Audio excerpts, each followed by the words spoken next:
Our seas. They make up 3/4 of our planet, circle around our continents, their waves lapping at the shores we call home.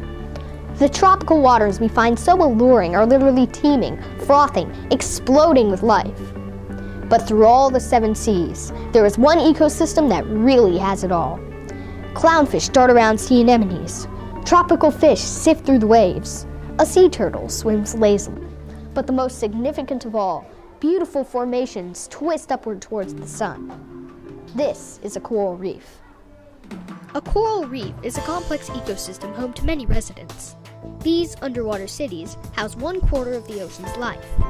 These environments are safe havens for clams, lobsters, crabs, tube worms, eels, sharks, pufferfish, stingrays, sea anemones, seaweed, pipefish, and hundreds of thousands of fish. See what I mean? But the most important creature on a coral reef is the corals themselves. Without the corals, none of these animals would be here. First of all, corals are not rocks. They are colonies of tiny invertebrates, called polyps. Polyps float around as larvae, called planula, until they can attach to a rock. The polyp then divides again and again, then solidifies and grows upward, building its limestone skeleton. Okay, this is all well and good, but how do corals obtain their nutrients being permanently stuck on the seafloor and all? The answer lies in an awesome adaptation. Coral's greatest weapon is its polyp tentacles. The tentacles are armed with stinging cells that fire the moment they come in contact with something else. When zooplankton or small fish swims into the coral, they are ensnared by the tentacles and stunned by the sting. So, now we know how corals get all their food, right? Wrong. We have only discussed a small part of the coral's food source. Here is where most of the coral's energy actually comes from. Its partner, the algae zooxanthellae. A zooxanthellae is a type of zooplankton, which coral preys on to survive. But when a coral polyp catches a zooxanthellae, instead of digesting it, the algae is passed into the polyp's skin. There, it gets a lot of sunlight and nutrients, so it produces a sugar that the corals get 90% of their nutrients from. This is a mutualistic balance. The corals get a food supply, and the zooxanthellae get a home and food safe from predators. Well, that is one amazing adaptation. But there's more! Corals can live in water up to 100 feet deep with the water temperature around 65 degrees. Corals live all over the world in the Red Sea, the Caribbean, the Pacific, and Indian Oceans. But obviously, all corals are not the same. There are 2 main types of corals, hard corals and soft corals. Hard corals are reef builders with their limestone skeletons, which are solid like rock. There are many different kinds of hard corals, some of which are plate corals, brain corals, and staghorn or branching corals. Soft corals have adapted to hang out over the reef to catch as much zooplankton as possible. The reason why they are soft is because they only have little needles of limestone inside them. Common soft corals include Gorganian fans, whip coral, and leather coral. Well, that's pretty cool. But there's one thing missing here. How do corals fit into a food web? Okay, you're scuba diving on a coral reef, and you spot a large, colorful fish dart through the coral at the bottom of the reef. It uses its blunt, beak-like jaws to nip off a piece of coral, then darts back up again.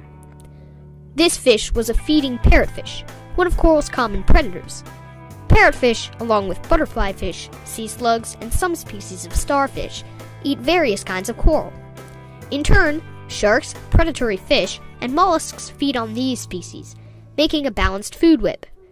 Everything is countered by something else. This is the reason there are not billions of butterfly fish in the sea, because there are barracuda to eat them.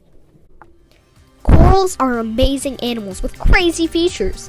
I mean, they partly feed on plankton and partly on sugar produced by plankton.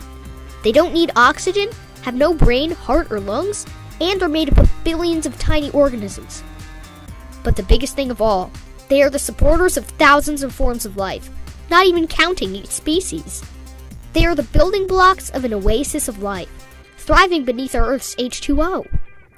But recently, a growing problem has been discovered, and unfortunately, this amazing ecosystem may be coming to an end. And here's the reason why. Global warming. You might have heard about global warming. Basically, Global warming is the warming of our planet due to the burning of fossil fuels deposited in our atmosphere. The worst part? Humans are the ones causing this change. By burning gas and polluting, our species is slowly warming our planet, destroying many ecosystems, which of course means the oceans too. Coral polyps and their zooxanthellae are sensitive to even the smallest of temperature changes. If water temperatures warm even a few degrees, then the zooxanthellae get too hot and uncomfortable, which causes them to produce dangerous levels of hydrogen peroxide, a chemical poisonous to corals. So the only solution for coral is for it to expel its algae and get rid of the poison. But without the ability to photosynthesize, most corals die of starvation, even though the polyps still catch plankton. It's not enough. Corals also get their coloration from zooxanthellae. And without any pigment, they bleach like bone. This fact has earned this action its name, coral bleaching. Humans have caused 30% of corals to bleach in the last 30 years, and with global warming picking up speed, scientists warn another 30% will disappear in the next 20 years. All hope is not lost, though. Many countries, including America, have built marine parks to conserve and protect coral reefs. The Great Barrier Marine Park covers an area bigger than Great Britain. Most of us realize that in order to save corals from dying, we need to stop global warming. But not any one person, or 100, or even 1 million people can. We all just have to do our part. Maybe bike instead of drive to school today. Bring your own bags to the grocery store. Recycle your paper instead of throwing it away. If everyone contributed to simple things like this, who knows how much better our planet could get. One thing's for sure. We don't want coral reefs to become legends of the past, once and for all. It's up to us, the human race, to save the reefs and, overall, the seas in general. So can we?